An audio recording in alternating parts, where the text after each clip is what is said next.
রবীন্দ্রনাথ সবসময় প্রাসঙ্গিক,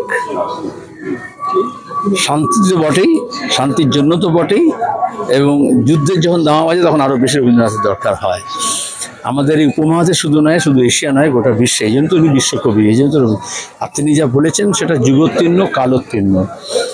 তাহলে এখন দাঁড়িয়ে যখন বসুধাকে খণ্ড ক্ষুদ্র করে ভাগ করার চেষ্টা করা হচ্ছে, আমরা বিজ্ঞাপনে হয়তো জোর করে বলতে পারি উচ্চজেতা শির, কিন্তু উচ্চশির তখনই থাকে যখন আমরা ঐক্যবদ্ধ থাকি, সমবেত থাকি, সমাবেশী থাকি।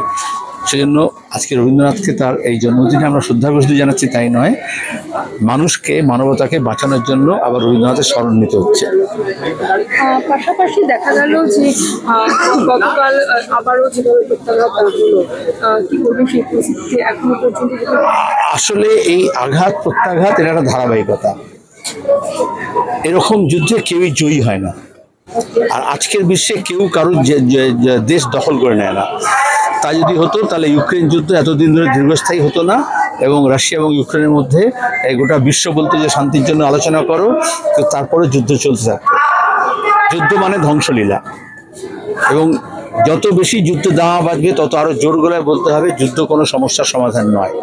কিন্তু সন্ত্রাসবাদের মোকাবিলা করতে হলে সন্ত্রাসবাদীদের চিহ্নিত করতে হয়, যেটা ভারত করেছেও, এবং সেখানে দাঁড়িয়ে সন্ত্রাসবাদী ঘাঁটিগুলোকে হামলা করেছে, সবাই সমর্থন করেছে, গোটা বিশ্ব সমর্থন করেছে। কিন্তু তারপরে এই যে রিটালিয়েশন এবং তার ধরে এসকালেশন, এটা ক্রমাগত চলতে থাকে। আর আমরা তো মিডিয়াতে দেখছি, গতকাল রাত্রে দেখা গেছে পাকিস্তানের মিডিয়া দেখলে ভারত জয় করে নিয়েছে, আর ভারতের মিডিয়া দেখলে দেখা পাকিস্তান জয় করে নিয়েছে। তো এই ভিডিও গেম, যুদ্ধ নিয়ে ভিডিও গেম হওয়া উচিত নয়। ভিডিও গেমের প্রজন্ম মনে করছে যুদ্ধটা বোধহয় একটা ভিডিও গেম, সেটা নয়।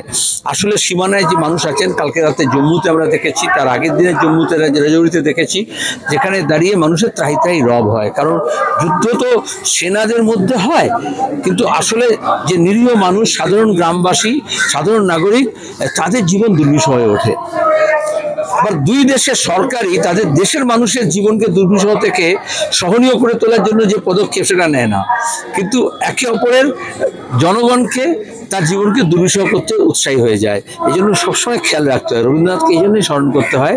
আর এই জন্যই ওই ক্ষুদ্র প্রাচীরের ওপরে তাকিয়ে যেমন ধর্ম নিরপেক্ষ হতে হয়, তেমন দেশ নিরপেক্ষ হয়ে দেখতে হয় যে মানবতার অপমান হচ্ছে না মানবতার জয়গান হচ্ছে।